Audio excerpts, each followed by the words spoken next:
Neurodiversity and neurodivergence might not be terms that you're familiar with already. So let's find out a little bit more and learn how support can be improved. Joining me now is Alison Willet from the National Association for Special Educational Needs. Thanks for joining us, Alison.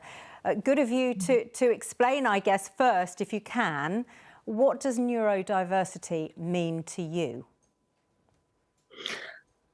I think in terms of schools and education, neurodiversity is a relatively new term, although it's been around for a while. I think in parlance of meeting special educational needs, it's still relatively new. So actually in terms of schools, it means being able to be inclusive by design and to meet a wide range of needs that children present, and indeed reflect society with a broad range of difference. Mm-hmm. And I guess the thing that came out of our survey with the NSUWT, and we heard it from Ronan a little earlier in the programme as well, is that it's really hard to get the help and support in mainstream schools because the special educational needs just isn't there for them. What needs to be done to provide more help and support for people with neurodiversity, do you think? Yeah, and I think we definitely heard that schools work really hard, and that teachers. We heard from a teacher there about how much effort and energy was going into trying to provide correctly for children with different kinds of needs.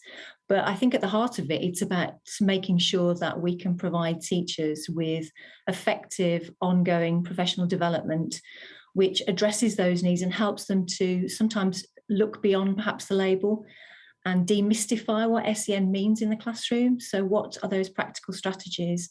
How can we actually see the individual child and their learning needs? And so investment in terms of time for that, I think, is crucial. Yeah. We're also joined by Dr. Anna Draper, and Dr. Draper is a consultant psychotherapist and works with families with neurodiversity. Anna, just tell us what it's like for a family who are struggling to get help and support if they have a neurodiverse child. I think the difficulty is that quite often schools are struggling to know what the implications are around neurodiversity and what it means to support a child with neurodiversity. So parents quite often are struggling themselves, and then the school struggles to support and manage them. So for example, a child who has hypersensitivity in response to how their brain functions and works might really struggle to be in a classroom when the bells go off. And that can be, happen 3 or 4 times a day, and that then triggers them to go into meltdown.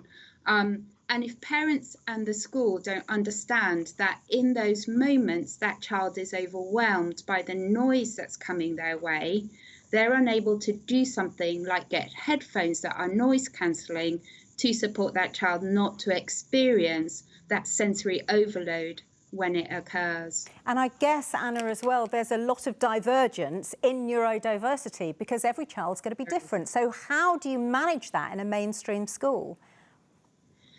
And I think that's the difficulty for schools, because we do not define one child just because they have neurodiversity, autism spectrum condition or attention deficit hyperactivity disorder, things like dyslexia or dyspraxia. They all look different. And a child who is 5, there are multiple children who are 5 who behave in different ways and act in different ways. Mm-hmm. And therefore, we need to think about the individual child, understanding the need of that child, and then putting those needs at the forefront of meeting the things that are being created in response to the neurodiversity that they experience. Mm-hmm.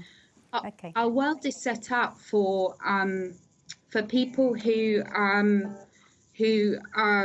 very much socially attuned in a certain way. And neurodiversity in its own right isn't a difficulty. What's difficult is society doesn't know how to create the environment in which that young person can thrive. Yeah, that's so true. And Sia, we're getting messages from people who say something similar? Sian, we are getting so many messages, and in fact I'm going to start by reading what the producers just sent me. So many messages, they can't keep up with them, all really heart-wrenching stories with their own experiences. Just to give you an idea of how difficult and how many people are affected by this. I'll start with Carol in Central Scotland. I have several members of my family on the spectrum and have waited years for diagnosis. The education department doesn't support family. More needs to be done as many people go undiagnosed, especially females. Owen from Scotland says, I've been kicked out of school for 2 years because they never had things set up for my dyslexia.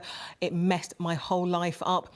Also, many people not leaving their names and where they're getting in touch from.